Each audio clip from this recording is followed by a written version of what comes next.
Since 2022, I have completely stopped associating myself with Ukraine. Sometimes I get comments about peaceful Ukraine being attacked by an evil neighbor, so I decided to make this video. There is a small chance that some pro-Ukrainian people will understand something, but even if not, many neutral and pro-Russian people who are watching me will learn something new from this video. Today I will tell you how Ukraine in 8 years went from being a neutral country to a totalitarian concentration camp that has no future. Until 2014, Ukraine was a neutral country. Most people here loved Russia, some didn't, but the main thing was that the Eastern Ukrainians were the same as Russians, and everyone understood this. I won't talk about the Western regions because I haven't lived there. I know that there are many cities where people always spoke Ukrainian, and I've heard that the mentality there is also different. Anyway, in Ukraine, the Victory Day was celebrated. The Russian language had the status of a regional language in a number of regions. As a result, there were many Russian language schools with education in Russian. Most of the store signs were in Russian. Russian books were sold in stores and libraries. Ukrainians traveled to Russia without any problems, and Russians traveled to Ukraine. By the way, about half of Ukrainians, namely 46%, currently have relatives in Russia. In short, the situation was almost like with Belarus, fraternal nations, or even one nation, but divided by a border. Ukraine has cooperated with both Russia and the West, accepting investment from both sides while keeping its independence. There were both pro-Western and pro-Russian presidents. As a result of this policy, life in Ukraine was good. This was the most profitable option. Ukraine had its own problems, but overall the country lived on the same level as Russia and Belarus, and certainly better than now. If Ukraine had continued to be neutral, this war would be impossible. Many people in Donbass liked the idea of neutral Ukraine. And by the way, when Ukraine left the USSR, the Declaration of State Sovereignty stated that Ukraine will be a neutral, non-aligned state. Now this is one of Putin's main demands. Before I move on to 2014, I should say a few words about political life in that Ukraine. Probably the only significant event in the history of Ukraine before 2014 was the Orange Revolution against Yanukovych, who falsified the votes in the elections in his favor. As a result of the protests, another president was elected, Yushchenko. Yanukovych was considered by many to be pro-Russian, while Yushchenko was pro-Western, and this was the first sign of Ukraine being divided by political views. Since I didn't live through those times and the impact of these events was very insignificant compared to 2014, I won't say much about this. I'll also say about political organizations, there were enough of them in Ukraine. By the way, most of the Ukrainian nationalist organizations were openly Nazi. Examples are C14, Social National Assembly, Patriot of Ukraine, which later formed the Azov Battalion. And this is an emblem of SS Panzer Division Das Reich. Pro-Russian organizations like Oplot, which were fewer in number but still popular, most often defended Ukraine's Soviet past and supported friendship with Russia. Before I tell you how everything changed dramatically in 2014, I want to say that I was inspired to create this video by videos on the Russian language channel Krasmazov, and a lot of information in this video is taken from his videos. You can watch his video with automatic translation by YouTube.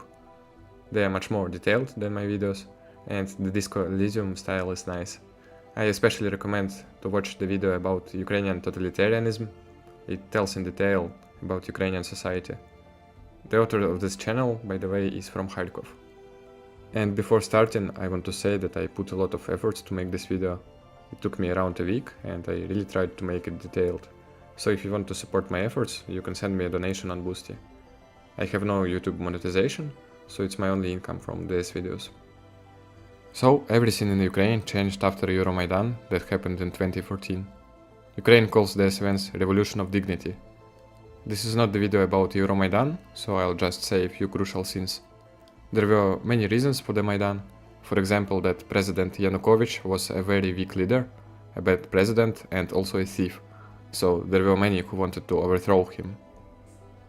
Also, nationalist organizations that I mentioned were against Ukraine's pro-Russian policy. But the main reason is the sponsors from the USA and the European Union. That coup was organized and financed by the West. Without their help, nothing would have happened. the famous Nuland cookies on the Maidan, which eventually led to... Well, you can see for yourself what it led to. Members of Nazi organizations played a very important role on the Maidan, uniting into the right sector. The uprising was brutal, many police officers and military personnel were simply burned. According to the data from the new Ukrainian government, 34 people were killed and more than 1,000 were wounded on the side of the old government. The nationalists had combat training, they practiced street fightings and throwing Molotov cocktails. Also, during the Euromaidan, in western Ukraine, nationalists captured administrative buildings, beat and abused officials. And I want you to take note that for the current Ukrainian government, the people who organized all these riots are heroes, unlike the participants of anti-Maidan, who started with just peaceful demonstrations.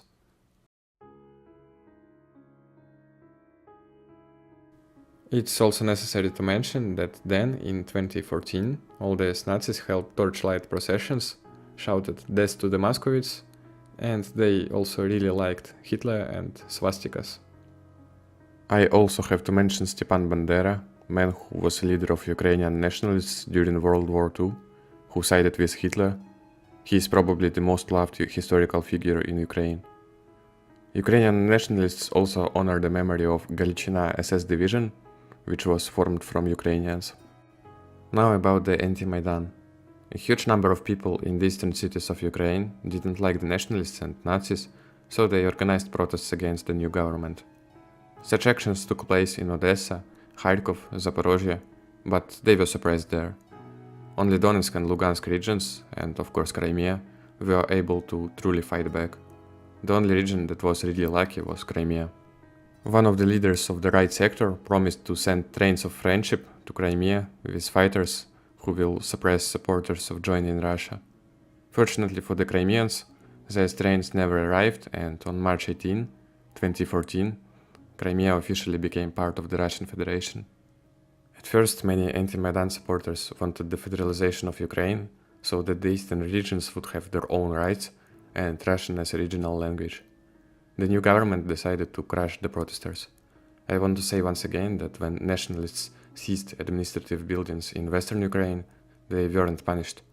But after eastern Ukrainians asked for federalization and for legal status of Russian language, Ukraine sent troops to Donbas to suppress any resistance. Many civilians died in many Donbas cities, towns and villages. As a result, many people in Donbas were ready to fight Ukraine. In March I posted an interview with a resident of Mariupol who took part in the capture of the Mariupol administration, and later he served in the militia. I highly recommend watching it. Ukraine declared all residents of Donbas terrorists, and the new president Petro Poroshenko launched ATO, anti-terrorist operation. By the way, here is a video from his election speech. Тому що у нас робота буде, у них немає.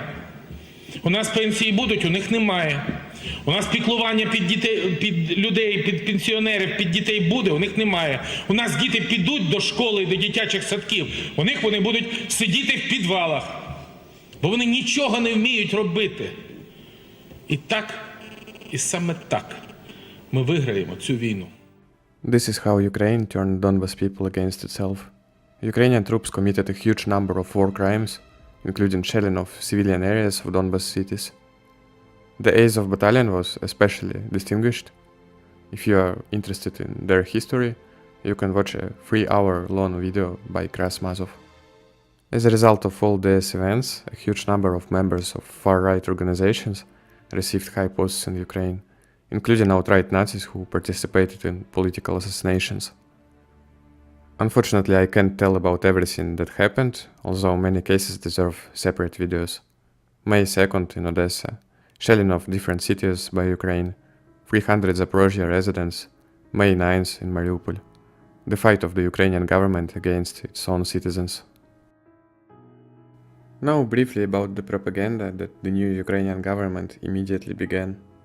The propaganda campaign took place at all levels, from billboards to a huge number of patriotic events. As an example, there were lessons of courage in school, which were conducted by fighters of Ukrainian army and Azov. In general, a huge number of military parades were held in Mariupol. But even the most ordinary events, such as exhibitions, were accompanied by propaganda. I remember being at an exhibition of some artist in Poltava, and I remember how at the end he simply shouted Slava Ukraini, and everyone responded Heroям Slava. This, by the way, was in 2021. Any concert, any holiday was accompanied by speeches from soldiers or patriots about how important it is to defend Ukraine, and salute of Slava Ukraini. The government prepared people for this war. Everything went successfully, and a huge number of neutral people became fanatical patriots of Ukraine. By the way, while I was looking for material, I found several news from 2014, 2015 about the resistance of Mariupol residents. Several times posters with Ukrainian propaganda were poured with paint, and there were also attacks on Petro Poroshenko's election headquarters, where the attackers left the inscription "We are taking revenge for Odessa." By the way, this news is from Radio Liberty. And by the way, although you can't call it resistance, I love this 3-second video from one of the parades in Mariupol. However, propaganda wasn't the worst thing that happened back then.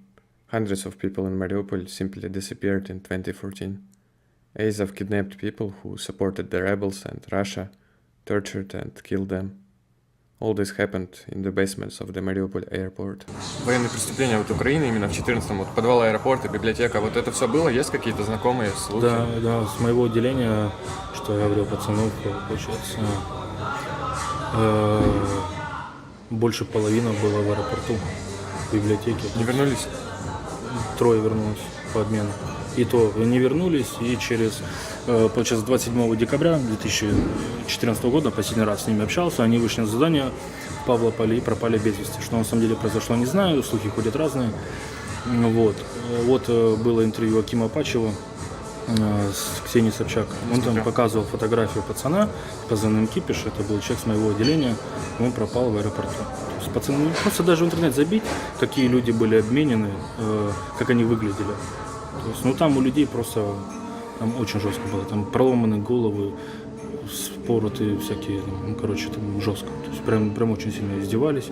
Знаю даже людей, которые в полиции работали на тот момент и которые патрулировали территорию с собаками вокруг аэропорта. И знаю, что доставали собаки тела там регулярно. То есть, там было, я считаю, даже хуже по факту, чем об этом рассказывают СМИ. Потому что, мне кажется, такие жесткости, как там происходило, наверное, даже не рассказывают, чтобы людей не травмировать. Krasmazov, in his video about Azov, spoke in detail about the tortures that were used there, about the people who survived, and about what Azov did with the bodies. However, this was widespread in 2014, 2015, and later such cases became much less frequent. Here you can see a billboard in Mariupol that asks you to report about separatists to SBU, which is a Ukrainian Gestapo. Also, many neutral and pro-Russian political parties were attacked by nationalists. The government didn't punish the nationalists, so they could do whatever they wanted. A website named Mirotvorets was created, a database of Ukraine's enemies with addresses and personal data. It became famous after the murder of Olесь Buzina and Oleg Kalashnikov. Both of them were against new policy of Ukraine, and their personal data and addresses were published on this resource. Minors were also added to it. The website was created with the support of the Ministry of Internal Affairs of Ukraine and of course the SBU. In the period from 2014 to 2022, there was also an active rewriting of history, suppression of the Russian language, demolition of Soviet monuments, renaming of streets, and more.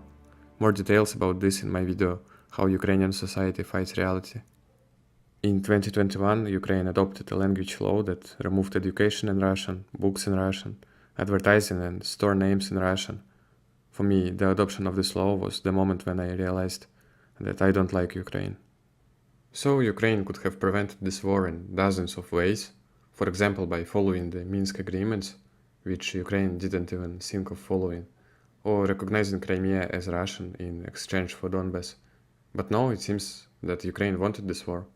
No concessions. War was expected, preparations were made for it. And I personally saw how, even after the Donbass conflict was frozen in 2017, a huge amount of armored vehicles, including Western armored vehicles, was driving along the streets of Mariupol. But despite Ukraine was preparing for this war, there was no evacuation of civilians from Mariupol when it started. Or rather, they evacuated the mayor and the city administration and left the rest of the civilians to die. There were no shelters or food either, and there is no justification for Ukraine. But more on that later. An important step in preparing for war was to identify the internal enemy. The term everyday separatist was introduced. That is a person who doesn't do anything, but verbally supports Russia, DPR and LPR, and punishment is from 7 to 12 years of imprisonment.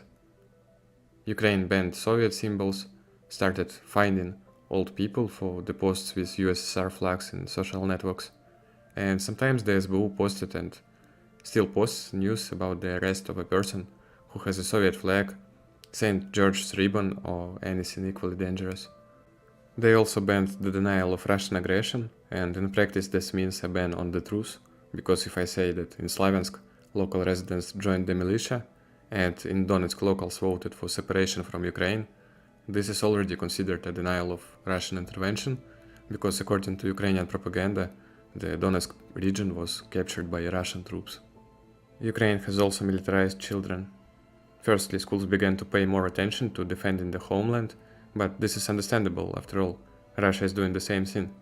But what is not understandable is the Azov camps for children, where they simply turned children into Nazis.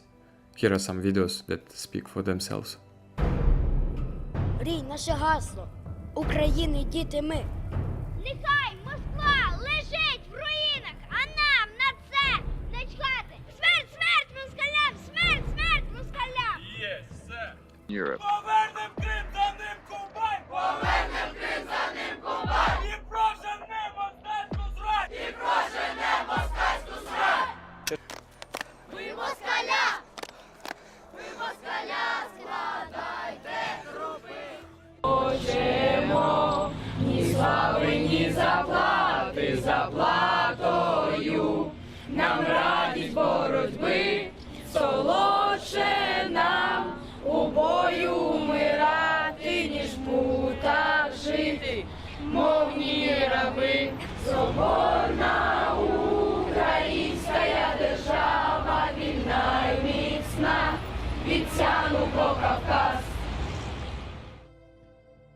These children were brainwashed for a reason. The Azov leadership understood what will happen a few years later, and now many of those who were children in such a camp 10 years ago are fighting at the front line, or already finished fighting. Anyway, Ukraine was preparing for this war of extermination.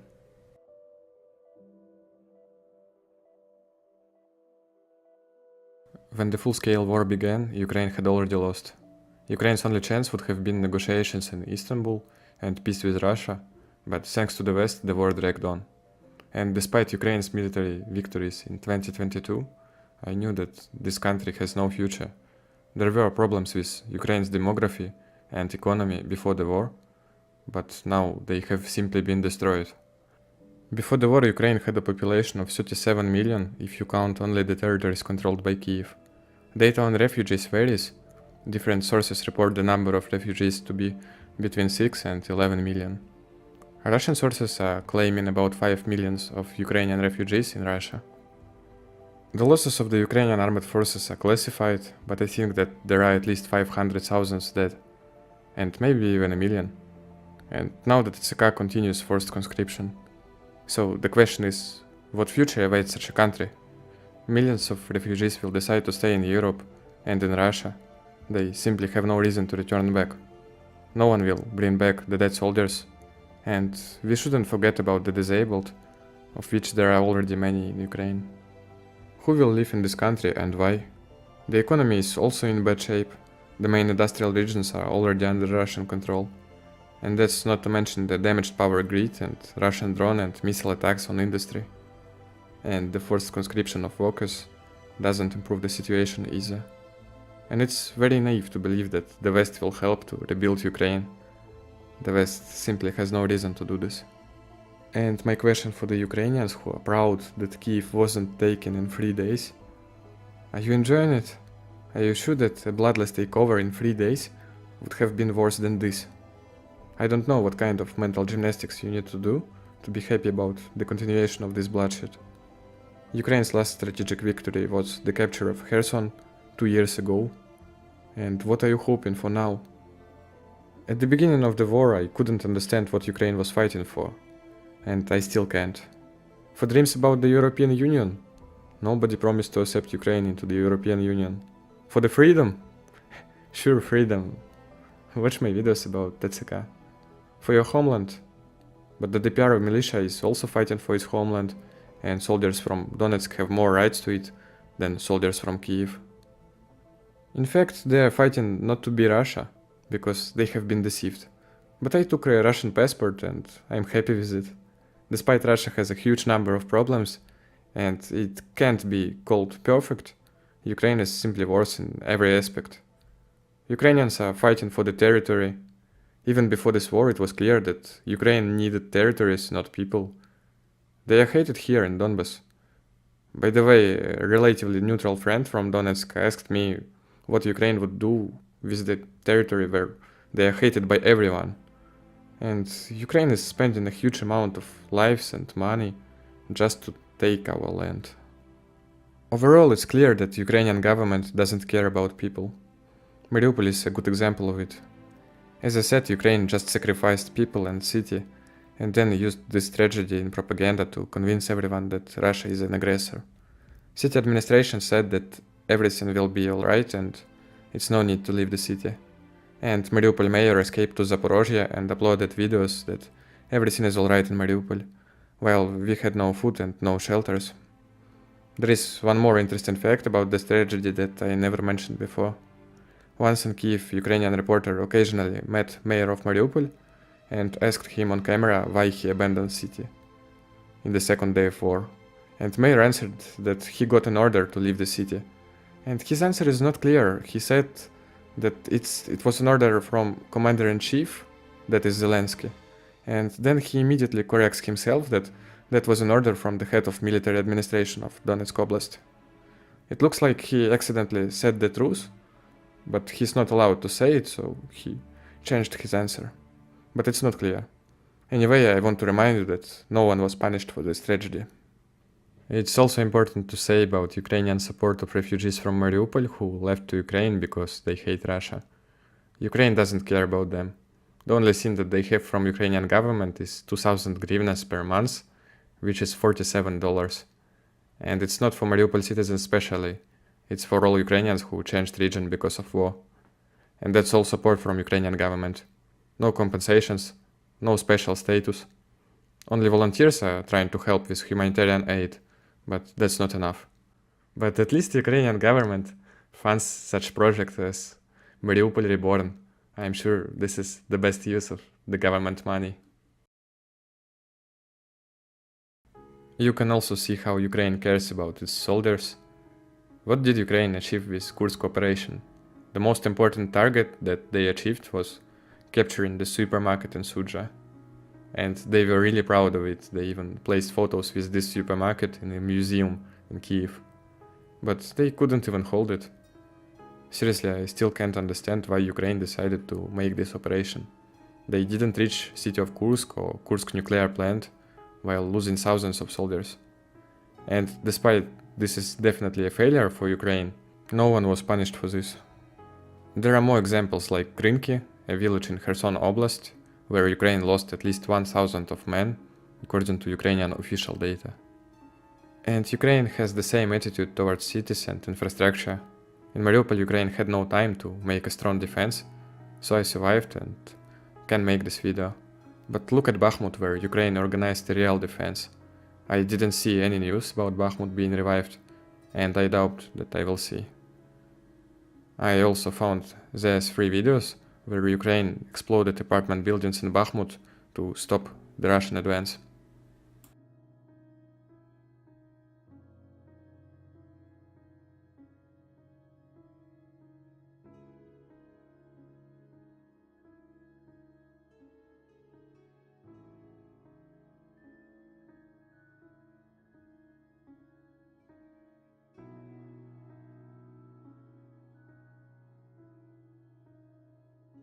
There are also cases when Ukraine blowing up dams to stop Russians, for example in Kurachovsky Reservoir. Maybe they understand that they will not get this land anyway, so it's nothing to regret. For people who will say that it's Russian fault, no, Russia is trying to take everything without destruction. Look at Berdansk and Melitopol. There was no Ukrainian army and no destruction there. In Mariupol, places from which the Ukrainian army retreated without fightings were almost undamaged. And when last autumn Ukraine had no time to organize a defense in some Donbas cities, these cities were damaged much less. Selidovo, Kurachovo, Velikaya Novoselka. These cities have a chance for the future, unlike Bakhmut.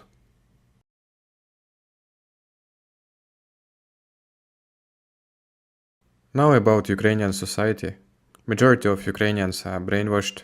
Before full-scale war it was possible to be neutral and stay away from politics, but after 24th of February 2022, it's no way to stay neutral. Ukrainian activists considering neutral people to be enemies. And all pro-Russian and neutral political parties were officially banned. Opposition is not needed. And all TV channels in Ukraine were disabled, only one is left, and it's called Telemarathon, or The Only News.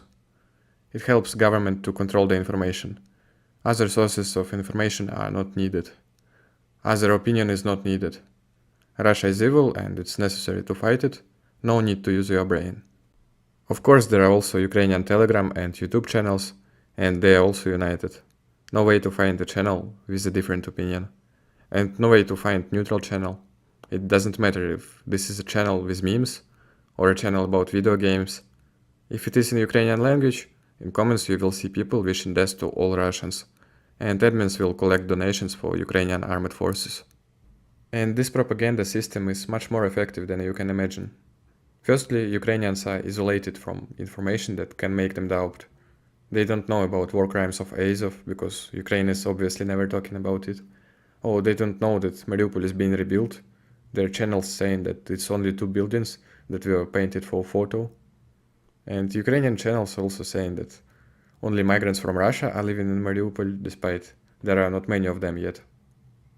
And Ukrainians were made to believe just hilarious facts. The most popular one is that Russians are living in poverty and they are going to Ukraine to steal toilets. Ukrainian TV is saying that Russian cities, except of course for Moscow, are ugly and poor. And what can I say? For me, Rostov is looking better than Kiev. A lot of new buildings being constructed in Rostov, and all Soviet districts are also being developed, just as all Russian cities with population more than 1 million. Speaking about smaller cities, Taganrog, despite it's not a big city, is much more developed than most of Ukrainian cities where I've been. I've talked with people from different small cities near Rostov and Krasnodar, and small cities are also being developed.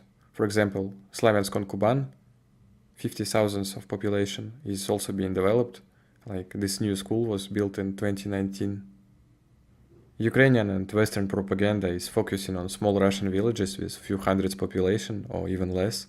And yes, such villages are dying out in Russia because people are moving to big cities.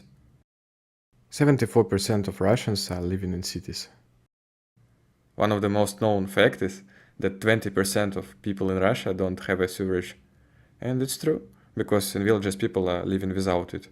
But the funny thing is that in Ukraine 40% of people are living without sewerage. From what I can see, Ukraine is much less developed than Russia. I compared Rostov with Kiev, with the capital, and in my opinion, the cities are similar, even despite Kiev is 3 times bigger than Rostov. And notice that I can't compare Kiev with Moscow, because Kiev has no chance. If you want to compare it yourself, just use Google Street View. I also need to mention TikTok videos where Ukrainian refugees in Europe are amazed by advanced technologies, such as traffic lights with a button and self-checkouts. Should I tell you that it's just a common thing in Russia? And I've even seen self-checkouts in Lugansk. So yes, many Ukrainians were convinced that Russians are living without toilets. And it's not funny that people are so easy to brainwash. Many, if not the most of Ukrainians are considering Crimea Ukrainian and ready to fight or even to die for Crimea. And I want you to understand that there were some pro-Ukrainian people in Mariupol, and Ukrainians have some arguments why Donetsk is Ukrainian, but I never heard any reason to consider Crimea Ukrainian. In Donetsk, some of old people speak a mix of Ukrainian and Russian, and by the way, these old people also hate Ukraine. And in Crimea there was never a Ukrainian language, and I'm not sure if there is even 1% of pro-Ukrainian citizens.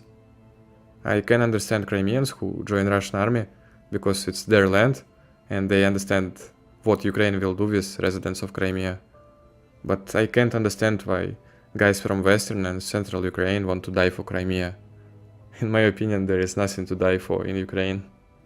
Also, Ukrainian propaganda is making Ukrainian people forget their real identity and accept new holidays, new traditions, new language and new history. And there is no second opinion in Ukraine about this war. There are two opinions about Zelensky. There are two opinions about TCK. But there is only one opinion about Russia. Russia is evil, and this fact is not discussed. You can't argue about that, you can't think about that. For Ukrainians, it's as clear as the sky being blue.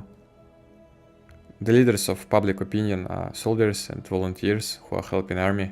By the way, they often say something crazy on Ukrainian TV, like mandatory military service for women, military service for children, or permission for TCK to use assault rifles against conscripts. Why not howitzers? Maybe in the future I will make a video about Ukrainian propaganda, where I will tell more about the ideas of these volunteers. And some crazy ideas are becoming reality. For example, language patrols. The mayor of Ivano-Frankovsk said that they will promote Ukrainian language courses and require service workers to speak the national language. And of course report information about Russian speakers to a hotline. Ukraine has only one goal: to fight Russia, and no other goals. They getting rid of men.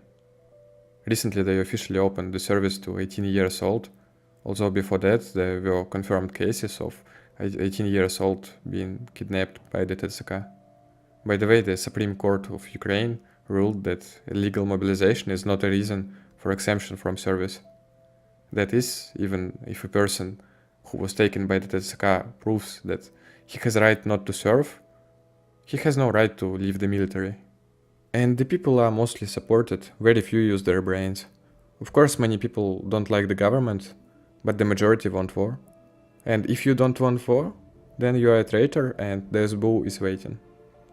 There are plenty of cases where people were hunted for calling for peace. Ukrainians in the internet are angry, even if you are saying that Ukrainians and Russians were brothers, because in their reality, Ukrainians and Russians always were enemies. By the way, at the beginning of the video I said that almost half of Ukrainians have relatives in Russia. Of this half, 42% had fallen out and stopped communicating. When Russian children die because of Ukrainian actions, Ukrainian channels posted memes about it. When Ukraine attacked the Crimean Bridge, a married couple from the Belgrade region who were driving to Crimea for a vacation were killed, and their 14-year-old daughter was injured and hospitalized. Many Ukrainians were mocking that girl who became an orphan. There are of course sane Ukrainians with brains who don't want war, and I have spoken with them, but unfortunately they have no influence. But it's nice to know that there are still people who want peace. Some people resisting Zelensky's government, you can watch my video about it. Some people are reporting the Ukrainian army positions to Russia. Some people are doing crazy things, like this woman who came to the center of Odessa with Russian flag and started to say that Odessa is a Russian city. She was arrested, of course, and most likely she will get 2 or 3 years of prison. Oh, here you can see an old man in Kyiv who said that Crimea is Russian. Як ви ставитеся до того, що Сполучені Штати готові визнати Крим російським у межах? Отлично. Конечно, Киев ничего. А чому? Поясніть, будь ласка. А чей Крым был и чей Крым сейчас? Сьогодні він під російською окупацією, але Это не по-українськи. оккупация, это освобождение было Крыма. There are enough of such people, but they don't have a voice, and Ukrainian society hates them. Ukraine is a big concentration camp. Under my videos about TCK, I've seen many comments by Ukrainians saying this, and this is really sad. These cemeteries are not worth all this. Destroyed industry and destroyed demography. What future awaits this country? Of course, I would like to think that Ukrainians will understand the truth as the Germans did in 1945, but as long as current government remains in Ukraine, it's very unlikely.